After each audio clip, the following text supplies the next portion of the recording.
BC ఎమ్మెల్సీలకు TDP పెద్దపీట వేస్తుందని అన్నారు MLC అభ్యర్థి బీదా రవిచంద్ర. ఉన్న 3 స్థానాల్లో 1 ఎస్సీ, 2 బీసీలకు కేటాయించడం అభినందనీయమని అన్నారు.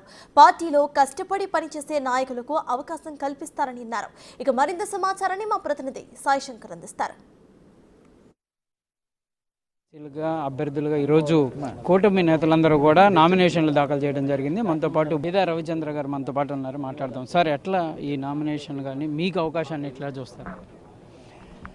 అంటే వ్యక్తిగతంగా నాకు శాసన మండలి సభ్యునిగా అవకాశం కల్పించడం అనేటువంటిది సంతోషాన్ని ఇచ్చిన, పార్టీకి అవకాశం ఉన్న 3 సీట్లలో బీసీలకి ఎస్సీలకి అవకాశం కల్పించడం మాత్రం ఇది ఒక సంచలనం. 2 బీసీలకి 1 ఎస్సీ మహిళకి ఈరోజు పార్టీ అభ్యర్థులకు అవకాశం కల్పించి తెలుగుదేశం పార్టీకి బీసీలు ఎస్సీలపై ఉన్నటువంటి నమ్మకం, వారికి పార్టీలో ఉన్నటువంటి ప్రాధాన్యత మా ముగ్గురి ఎంపికే ఓ నిదర్శనం.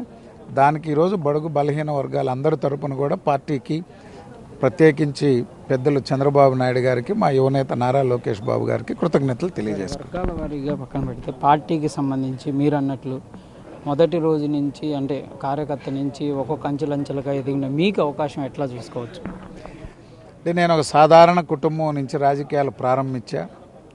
మా కుటుంబానికి ఎటువంటి గ్రామస్థాయి మండల స్థాయిలో రాజకీయ నేపథ్యం ఉన్నటువంటిప్పటికీ నేను విద్యార్థి నాయకుడిగా 92లో పార్టీలో ప్రవేశం నాటి నుంచి కూడా అనేక అవకాశాలు కల్పించి పార్టీలో మండల స్థాయి నుంచి రాష్ట్ర స్థాయి, ఈరోజు జాతీయ ప్రధాన కార్యదర్శిగా, రాయలసీమ జిల్లాల ఎన్నికల ఇన్ఛార్జిగా, జిల్లా పార్టీ అధ్యక్షుడిగా, గతంలో ఒకసారి శాసన మండలి సభ్యుడిగా అవకాశం కల్పించారు. ఈనాడు తిరిగి మళ్ళీ నాకు మొన్న ఎన్నికల్లో 24 ఎన్నికల్లో పోటీ చేసే అవకాశం, ఎన్నికల బాధ్యతలు ఉండడంతో పోటీ చేసేటువంటి అవకాశం లేకుండా పోయింది. ఈరోజు చట్టసభల్లో మళ్ళీ నాకు అవకాశం కల్పించి తెలుగుదేశం పార్టీలో కష్టపడి పనిచేసే కార్యకర్తకి, నాయకుడికి గౌరవం ఉంటుంది అనేటువంటిది, లభిస్తుంది అనేటువంటి దానికి ఎంపికలన్నీ ఓ నిదర్శనం. సరే, అమరావతి ఉద్యమం కానీ మిగిలినవన్నీ చూస్తే ఎమ్మెల్సీల్లోనే ఎక్కువగా వాదనలు కానీ ఇక్కడే చర్చలు ఎక్కువ జరిగినాయి. మీరు రానున్న రోజుల్లో ఎలా ఉండబోతుంది అనుకుంటున్నారు?